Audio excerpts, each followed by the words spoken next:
Quelques mots tout d'abord sur ce document et sur la volonté que vous avez affichée, Monsieur le maire, de contester ces décisions. Moi, je le dis, il y a bien des mots dans le vocabulaire de la langue française qui permettraient d'aller beaucoup plus loin que de simplement contester les mesures annoncées par le gouvernement. On pourrait les combattre avec beaucoup plus de force. Mais je pense que vous êtes gênés. Vous êtes gênés parce que vous en faites la preuve depuis ce matin, vous essayez d'échapper à vos responsabilités.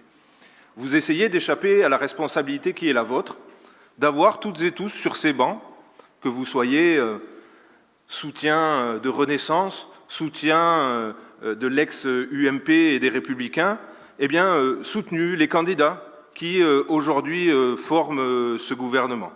Vous aviez vous-même, Monsieur le maire, soutenu celui qui est aujourd'hui notre Premier ministre lorsqu'il lui s'agit de désigner le candidat des Républicains à l'élection présidentielle, je le rappelle. Et vous aviez salué sa nomination aussi.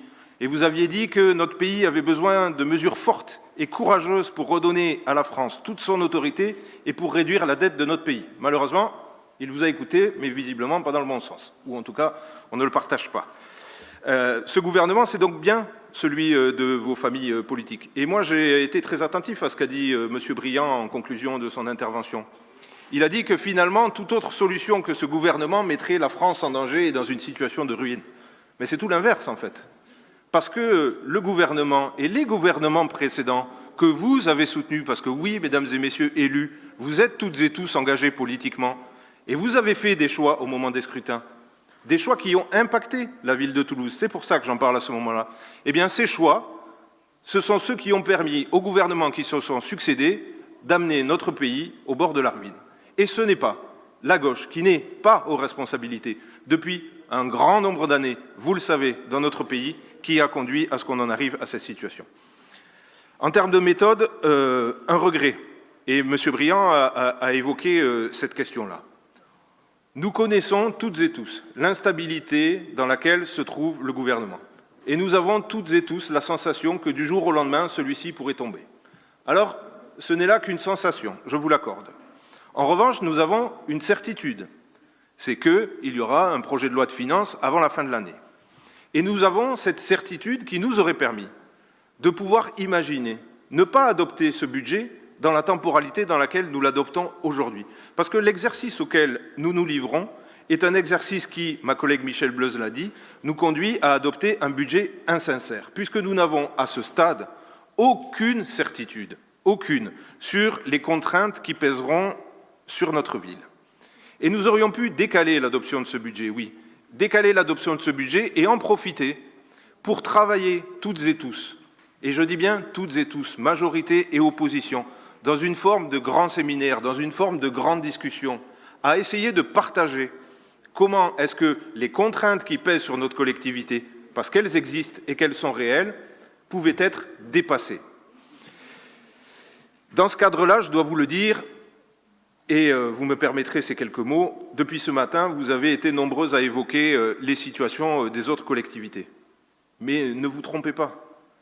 Si nous étions, ville de Toulouse, dans la situation des autres collectivités, dont une à laquelle vous avez fait souvent référence depuis ce matin, le département, ce n'est pas ces choix-là qu'on serait en train de faire. Ce sont des choix qui seraient beaucoup plus douloureux. Parce que la spécificité de chacune des collectivités, elle est liée d'une part à ses compétences, et chaque collectivité a ses compétences propres et ses obligations qui vont avec. Et les départements, une spécificité particulière qui naît de ça, des dépenses contraintes à travers les allocations individuelles de solidarité, sur lesquelles le département ne peut pas jouer.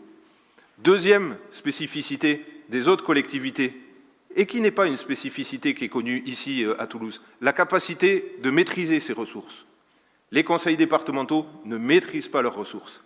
Ce qui amène la troisième spécificité, et ce qui fait qu'on ne peut pas comparer aujourd'hui les situations dans lesquelles se trouvent toutes les collectivités, c'est qu'aujourd'hui, la baisse des ressources du conseil départemental, notamment d'un conseil départemental pas loin, qui est celui de la Haute-Garonne, il est sans commune mesure avec la baisse des ressources que va connaître la ville de Toulouse. Sans commune mesure. Et donc, il ne faut pas chercher à comparer les institutions qui ne sont pas comparables. On ne va pas comparer les choux, les carottes et les poireaux. Il faut chercher à savoir comment est-ce que, en fonction des contraintes qui pèsent sur notre ville, on y répond pour pouvoir équilibrer ce budget. Ça, je le partage avec vous. Et ce que je regrette, c'est que finalement, vous n'avez évoqué qu'une seule solution. Cette solution, c'est celle de faire peser sur les partenaires extérieurs l'ensemble des choix. Moi, j'aurais souhaité qu'on puisse avoir un temps de dialogue pour, d'une part, et dans un premier temps, définir quelles sont les priorités de notre collectivité. Vous le savez, avec Pierre Lacaze, avec François Briançon, nous avons les nôtres. Toutes celles qui sont liées au pouvoir d'achat des Toulousains, toutes celles qui sont liées au bien-vivre des Toulousains. Et après, en fonction des priorités que l'on détermine, on fait les arbitrages. Et à ce moment-là, on peut savoir ce à quoi on renonce. Là, ce que vous nous proposez, c'est exactement la même méthode que celle que vous aviez utilisée par le passé, c'est-à-dire une baisse arbitraire. Une baisse arbitraire et sans certitude. Et je le dis, j'aurais préféré qu'on ait un budget décalé, avec la certitude pour des structures associatives, si nous en avions été contraints, qu'il y aurait une baisse de subventions, plutôt que d'avoir la totalité des structures associatives qui, aujourd'hui, ne savent pas comment est-ce qu'elles vont construire leur budget parce qu'elles n'ont aucune certitude. Et ça nous aurait été permis si on avait décalé l'adoption de ce budget dans le temps.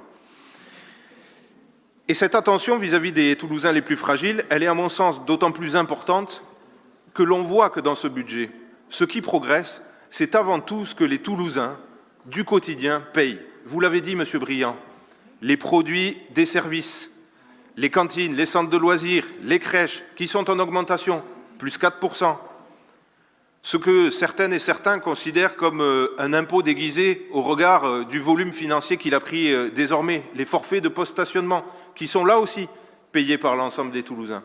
Eh bien moi, je crois qu'au regard du fait que ce qu'on demande aujourd'hui, c'est finalement aux Toulousains de payer, parce que vous refusez de combattre un gouvernement qui aurait pu contraindre celles et ceux qui en ont le plus à participer à la solidarité, eh bien finalement, c'est la double peine.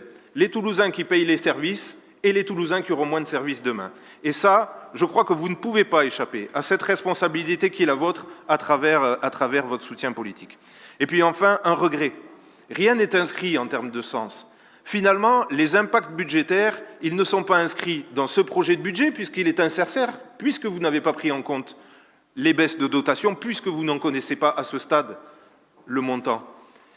Et finalement, les décisions qui auraient dû être les décisions budgétaires, on va les prendre délibération après délibération, politique après politique, tout au long de ce Conseil. Et ça, moi, je le regrette parce que ça nous empêche d'avoir une vision d'ensemble. Et enfin, c'est le mot que je viens de dire il y a quelques instants, mais je ne peux pas ne pas le dire, et enfin, regretter une nouvelle fois qu'on ait l'examen de ce budget dans le strict cadre des compétences et des finances de la collectivité municipale. Tant on sait que depuis de nombreuses années, les transferts de compétences vers la métropole sont réguliers et qu'à l'heure où sont évoquées des réductions de services publics, des réductions de dotations, la façon dont on articule nos politiques municipales avec les politiques métropolitaines qui ont un impact pour les Toulousains, cela, plus que jamais, serait dû être regardé dans le budget de cette année. Donc moi et nous, socialistes, communistes, nous regrettons le choix que vous avez fait, d'anticiper les décisions gouvernementales. Nous regrettons d'avoir à prendre des décisions aussi rapidement et dans ces conditions-là, et donc nous ne voterons pas ce budget.